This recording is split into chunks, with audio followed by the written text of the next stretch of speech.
So the $64,000 question is, how do you play Throwback Baseball 1.0? Well, folks, it's pretty simple. We're going to give you everything you see here, except, of course, as we've mentioned before, no dice. You'll have to steal them out of one of the other games at the house.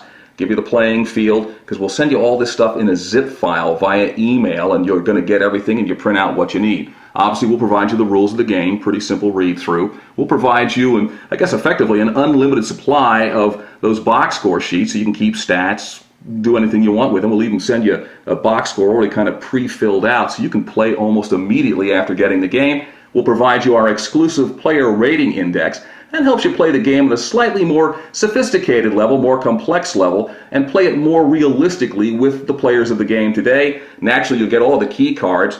You can play the game pretty simply with just using the basic key and the dice that you'll provide. And of course, you can make the game a little bit more sophisticated, and all the rules explain how this is done to provide the use of the extra 5 keys, the bunt key, the steal key, etc. and so forth. Now, to kind of get started here, what I would do is what any manager of a baseball team would do. I'd fill out the lineup sheet. Pick out my favorite ball clubs that I want to play, or have your friend pick his favorite team out. Fill out the lineup sheet.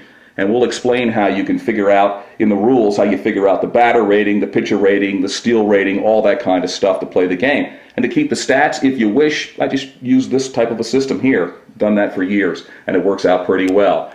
Obviously, we'll provide you the field to play, and you see the player cards there. We provide those as well. Naturally, they're blank because you're going to be picking the players you want to play with. You will need, of course, a pair of scissors here to kind of cut those guys out. You fill those out, you follow the rules on how to fill in the numbers, and hey, you take off. You put the player cards in the order, you set them out on the field, batting, batter on deck. When they're on base, they're sitting on first base, second base, third base. The steal cards normally would be face down because you don't want to know what's coming up next. That would ruin some of the fun. The pitcher's out on the mound, and you're ready to play. How do you get started? Well, basically, the dice that you'll add to the game, you simply roll them, all 3 at the same time, and you follow the numbers that they come up with. Each dice roll is a single at-bat. So right there, we're seeing what? 15. We check out the basic key. 15 is a flyout, but it also gives you instruction of what happens to the runners. In this case, second and third base runners will advance a base on the flyout, so here's what happens.